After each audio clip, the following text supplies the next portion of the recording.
that smoke alarm, it beeped 2 different variations because that was smoke and carbon monoxide. And I know I got that one. Now all I have to do is do the one upstairs. And before I do that, I want to shut the power off because it's hardwired to the system. Remember, I pulled that down before and I saw that there was wires up there and stuff, and that's hooked up to the electrical system.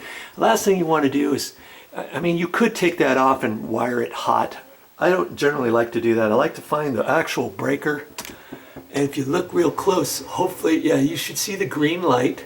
Then you can have somebody stand here and then start flipping breakers, and it will either be a 15 amp breaker or 20 amp breaker. And usually they're not written on there for which circuit the smoke alarms are on. It'll probably be, it'll say lights or plugs or something like that. And then you just keep flipping breakers. So I've got to get the owner, Michelle. I got to get her on a cell phone, and then I'm going to go out and start flipping breakers. She's going to tell me which one it is. Once I turn it off, then I can safely remove that and install the new one. Well, I found the breaker and it shut off all the lights. Hopefully there's going to be enough light on here to where you can see. And this will still slightly chirp because it's just going to do that. Now, unscrew it, and usually you loosen it to the left, but this one I went to the right. I've got the power off. It drops down, and there's a plastic goodie there that you can pull that off. That's the little connector. Okay, now before I start messing with the wires in there, I'm just going to undo those screws. It looks like that's a standard screwdriver, so I got to get my standard out. And the new smoke alarm does not come with any mounting bracket screws, so I'll just reuse these if I can. You don't have to take these screws out all the way. You just loosen them up enough, and then you can unscrew this plastic. And see, they painted the ceiling, and hopefully I can get this. Okay, now I can swivel this like that, and it comes right over the screw head, see? Like that. Okay, now I can get in there, and I know that these wires are not hot, and I look at it, and because there's only one smoke alarm in here in the entire house, the red line is not hooked up, just a black and a white. And all the, see, when they're hardwired, you get a little goodie like this. That's what I'm working with. And see, this is the new one, and on the new ones usually they leave a little cap on here on the red one. And if you need to take that off, if you need to hook it up, just untwist it and pull it off, or just leave it on. In this case, I'm going to leave it on because I'm not going to hook it up. Because see right there, it's the red is not hooked up to anything. Let's see, you can see that a little bit better. Here's the red. See, it's not hooked up to anything. Okay, so it's as simple as taking the wire nuts off, black to black, white to white. So that's my next step. Okay, so now I have to take off that little housing, or this little bit here, and I'm just gonna swivel that off, and I can reuse these screws. Okay, now I go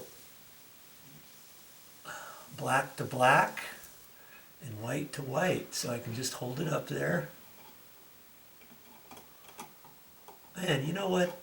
These wires, the ends are sticking out pretty far. These wire nuts are fairly small. I think I'm going to cut off the tip of that. I just happen to have some wire cutters here. Okay, so the black, I'm going to cut it off a little bit shorter. Now my wire nut, the wire nut's designed when you put it on, you don't want any of the other wire, bare copper wire showing, okay? They kind of went a little bit too far on that, okay? So black to black. And see, if you did this with the power left on, you could take one off at a time, but it's not really recommended, especially if you can easily find the wire, the breaker, the electrical breaker. Okay, so I got black there, and now I'm doing the white.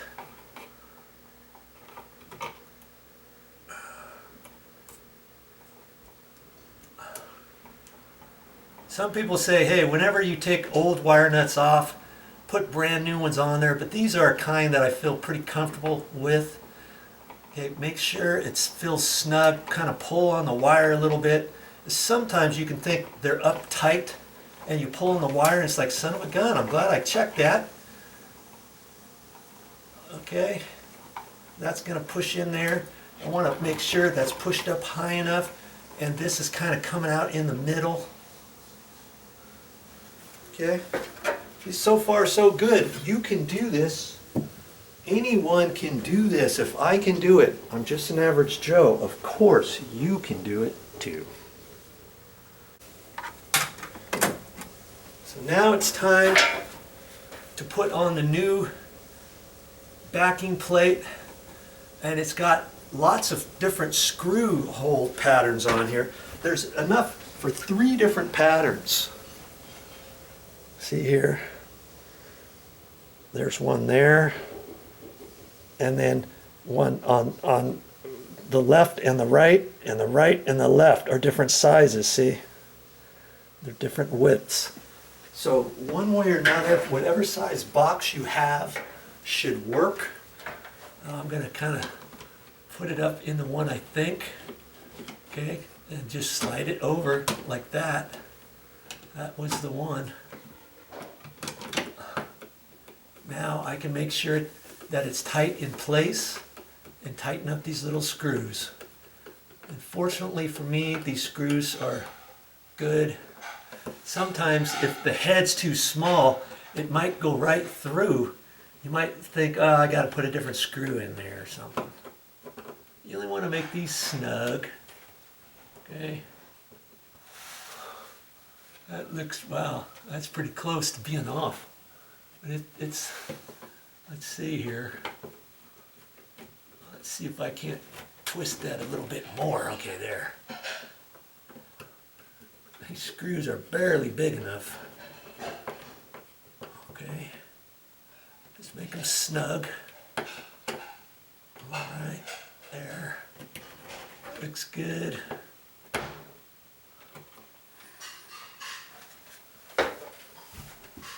Now I'm going to take my new one. There's 3 prongs on here. I'm going to line that up with the 3 prongs on here. Push it in tight. And then I'm just going to look. Here's a yellow tag on the side. I don't really need that anymore. It says something on there. You don't have to have that on there. But I got the date on there. And as people are walking up the stairs, I think I want to put the date maybe facing that direction. Let's say, let's just see. Make sure you got it fit up there, tight. That's looking good. There.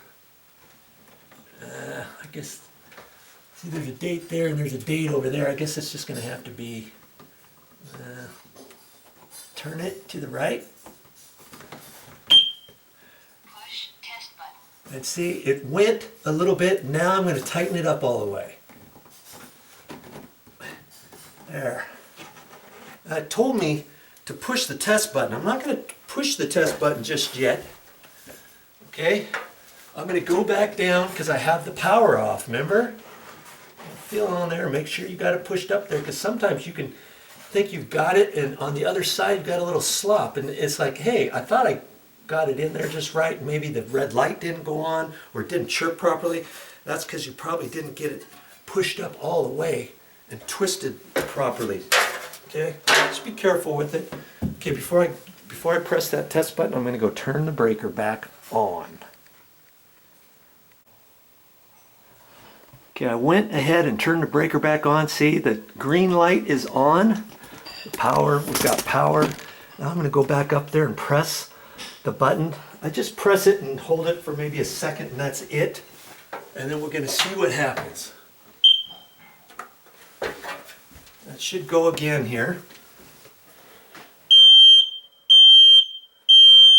Fire.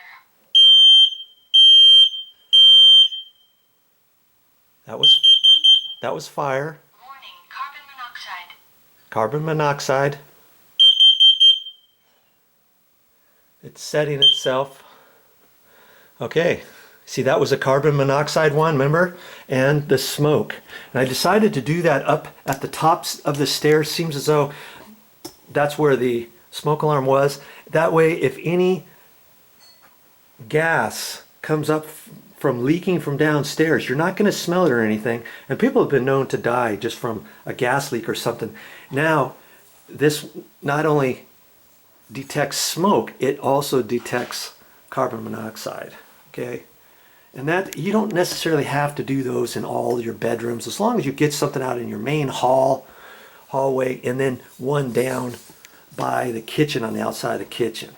Okay, we've done it by Joe. Okay, so this project, how long is this project going to take you? Well, you saw how long it took me.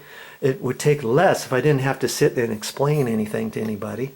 I got one downstairs I did, and then 4 bedrooms, and this hardwired one here. The other ones were battery operated. And, you know, an hour or so comfortably, or maybe a little bit longer, don't worry about it. You can do it yourself. You will save yourself some money. That's all I got for this time, but I'll be back with more videos.